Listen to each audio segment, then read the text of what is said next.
The presence of Nazis and white supremacists assaulting people at your protest, do you have any comment on that? Yeah, I don't like Nazis. Then why are you... Why were they here? Well, how can I answer that? Are there views in alignment with yours? At some point you I have to think realize, that's a foolish question. Look, if you want to know what my views are, I've watched all of your videos, yes.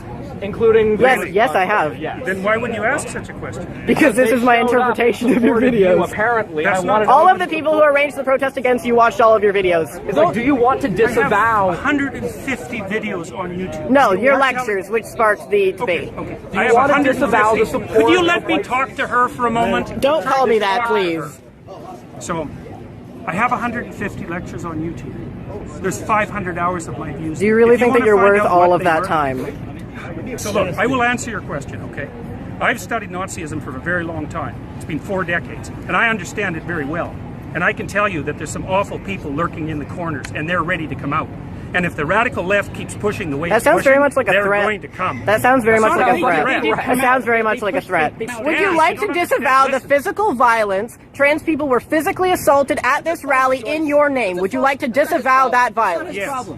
I would hope that if I were a student of Dr. Peterson, that he would refer to me as she and wouldn't have a problem with that. But at the end of the day, you know, a personal pronoun preference still is a preference for what language other people use. And at the end of the day, I don't have ultimate control over what Dr. Peterson, what the language he chooses to use, or anybody else for that matters. That's up to them. Okay, let me find out then. The problem arises. Let me find out. If she were a student of yours, what would you call her? She. You would. Okay. But would you use alternate pronouns if a student asked you to? I think I've made my position on that clear already. Well, perhaps not to our audience at home who are just being introduced to this. Would you use alternate No. pronouns? And why not? Because I don't believe that other people have the right to determine what language I use, especially when it's backed by punitive legislation. And when the words that are being required are the constructions, they're artificial constructions of people I regard as radical ideologues whose viewpoint I do not share. And Bill C-16 is actually not about cisgender people. It's about protections for transgender people. And that's not, you know, it's not about Jordan Peterson. So, you know, we should have people learning to listen more. We have 2 ears and 1 mouth for a very good reason. When things get political, I like to ask who benefits and who gets to decide the rules of the game. So, you know, mostly with this Peterson controversy, which is really just a small drama, a tempest in a teapot, you know, he could just get over learning to program a few pronouns into his phone. By the way, I only have half a dozen or so that I actually use on an everyday basis, so it's not all that difficult. Professor Peterson, sorry, you know, Professor Peterson, good jumping because I think Professor Peterson wants to get in on that. Yeah, well, kindness is the excuse that social justice warriors use when they want to exercise. Your right to freedom of speech trump a trans person's right not to be offended? Because in order to be able to think, you have to risk being offensive. I mean, look at the conversation we're having right now. You know, like you're certainly willing to risk offending me in the pursuit of truth.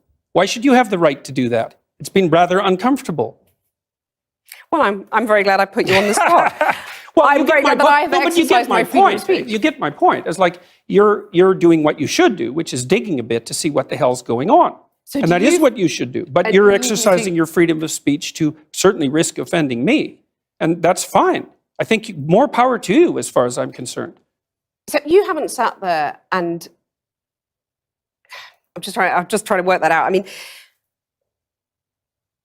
Ha, gotcha. you have got me. You have got me. I'm trying to work. That these made-up pronouns, of which there are many, dozens in fact, and there's no consensus on them, and that doesn't even begin to start a discussion about the use of the other kin pronouns, and you can look those up if you want, because if you can define your identity subjectively any way you want, then there's absolutely no reason that you can't claim a non-human identity. And you may not know, but in the LGBT Rainbow Coalition, there is Q+, and the Q+ people include the otherkins who claim a non-human identity, and they're arguing in that Rainbow Coalition that they have the same right to their pronouns that everyone else does, and their pronouns include such things as worm self. You're not supposed to interrupt. Actually, I was just going to ask if you could go back to the point about the analogy between the racial slur and the I don't think there's any use. analogy at all. But I that's think the what difference people wanna between, hear you I'm on. talking about compelled speech. There's a difference between saying that there's something you can't say and saying that there are things that you have to say. And I regard these made-up pronouns, all of them, as the neologisms of radical PC authoritarians. Do you understand that? And I'm not a fan of that sort of person. And the reason I'm not a fan of that sort of person is because I've done my homework. I've read everything I can get my hands on in the development of authoritarian political systems, and I know the literature inside out and backwards.